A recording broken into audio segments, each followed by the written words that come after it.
Hell is Us is a new action-adventure title with no map markers, indicators, or waypoints.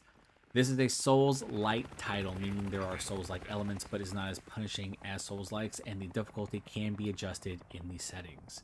In this video, I'm going to discuss 5 things you'll need to know before starting Hell is Us, and then I'll give my final thoughts on the game.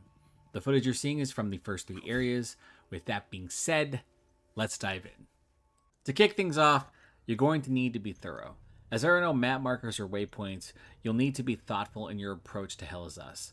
Exploration is the star of the show, and the different areas you'll explore are fairly in-depth. It's best that before you take on another quest that you finish the current quest you're on to keep things clean until you're familiar with the world. NPCs will provide important hints as to where to go next, and they'll do so by giving you directional clues. If you get lost, make sure you use your compass and make sure that you put the compass and any other directional item in your inventory so that you can use them when you need to find your way around. Pay attention to audio recordings. The bulk of them will provide hints on how to solve puzzles, and this is especially true for optional quests. If you happen to get stuck in a certain area and you're in a quest that does not require you to leave, then you need to search the area for any items that are glowing or any doors that you might have missed. Some of these levels may include large underground sections, so make sure you search both high and low. There are mysteries and investigations that you can fail if you leave an area too soon. Being thorough in Hell is Us is paramount to your success, so pay attention to any hint that the game gives you, because while there are no markers, the game will provide as many hints as possible to solve a puzzle. Next up, let's talk about the recovery pulse and why it's the most important combat mechanic in Hell is Us. Fights in this game are rarely one-on-one, and it's important that you use the recovery pulse to ensure that you do not waste resources. Every time you strike an enemy, you'll be given the option to recover health and stamina via the recovery pulse. A white circle will surround Remy, and you'll need to press the correct button to activate the pulse before it disappears. You'll need to master this mechanic to ensure that you can fight off waves of enemies as the game begins to throw tougher mobs at you as you progress. What's unique about the recovery pulse is that even if the time to recover has passed, as long as you attack an enemy and those hits connect, you'll see that your missing health can be restored. This incentivizes you to seek out conflict and be aggressive because you won't have to waste resources if you time the recovery pulse properly. This doesn't mean you should try to go blow for blow with enemies. This will more than likely lead to your death, but allows for some flexibility to combat as it pertains to healing. Moving on, let's talk about upgrades and why it's not a suggestion but a requirement. Hell is Us features a tier system for enemies, and the moment a new tier is introduced, enemies are more durable, have added to their skill sets, and will hit far harder than before. Upgrading your weapon and armor is a requirement because if you neglect this for whatever reason, you'll notice that these common enemies that you didn't have issues with are quickly melting your health bar.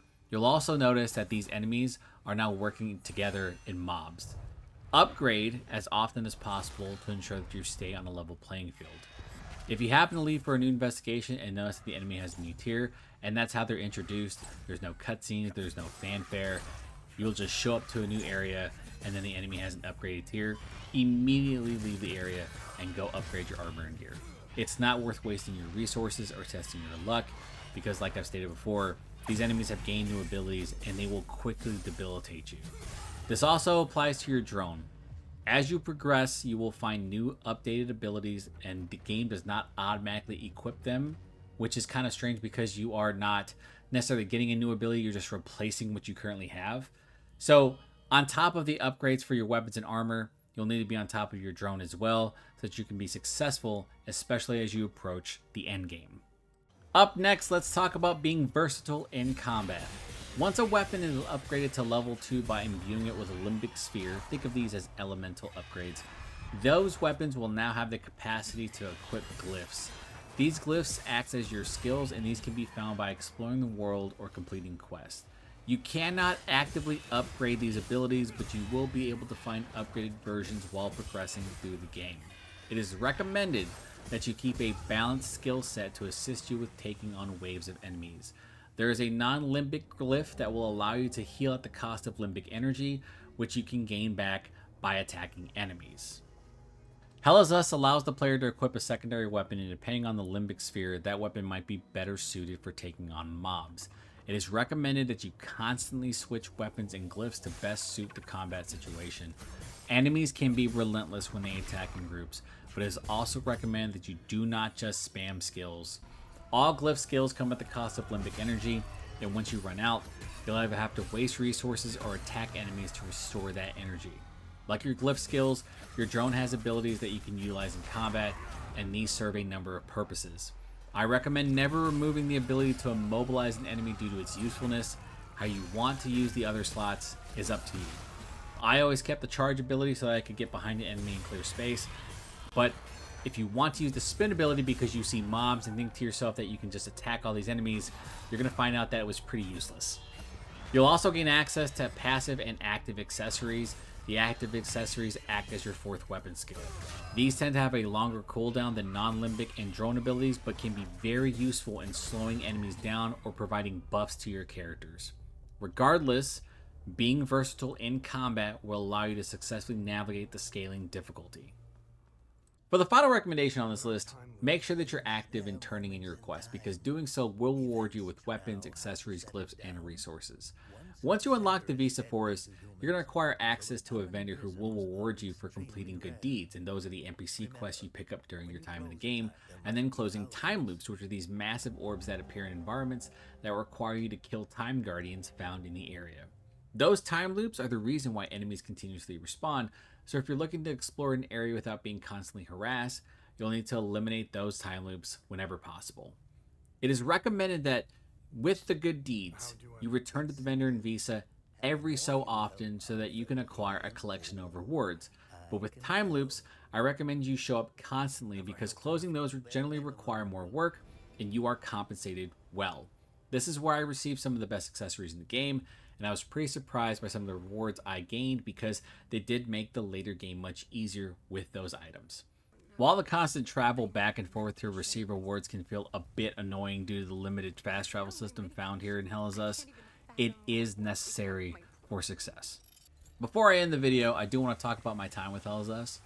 While I enjoy this game, it is a difficult title to recommend because there's a level of investment required by the player to ensure that you're successful.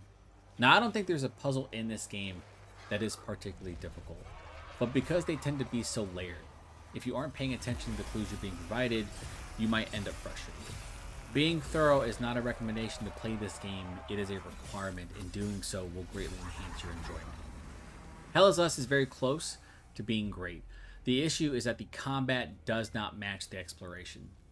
It's basically a 50-50 split in-game, but it's clear that exploration clears combat. Environments in this game will surprise you with how dense they are. There are a number of secrets and shortcuts to find, and I think they all come together very well. Combat, for the most part, is solid, but it really lacks depth due to the variety of enemies in this game. Now, you can't mash your way out of combat, but most of the time, it's just one-on-one or with mobs, and there just isn't enough unique scenarios to help elevate the combat at all. And I got tired by the end of the game because I was facing the same enemies over and over. And I understand it's the limitation of a small team, but you're really introduced to all the enemies you're going to face in Act 1, and outside of small changes to their abilities, it's the same enemies until the end. There are boss fights found in this game, but yeah. The last thing that really holds this game back is that the narrative is not as strong as the setting and the environmental storytelling. Hell Is Us does an excellent job of capturing the horrors of a civil war and does not hold back in the slightest. There are a number of war-torn areas that you're going to explore, and I was pretty surprised at some of the imagery being used. I'm glad that developer Rogue Factor did not hold back because what's here is incredibly effective and will evoke a number of emotions. This is fantastic environmental storytelling, and I was engrossed in the world. And I loved seeing the different curveballs you were being thrown as you entered a new location. It's just so well done.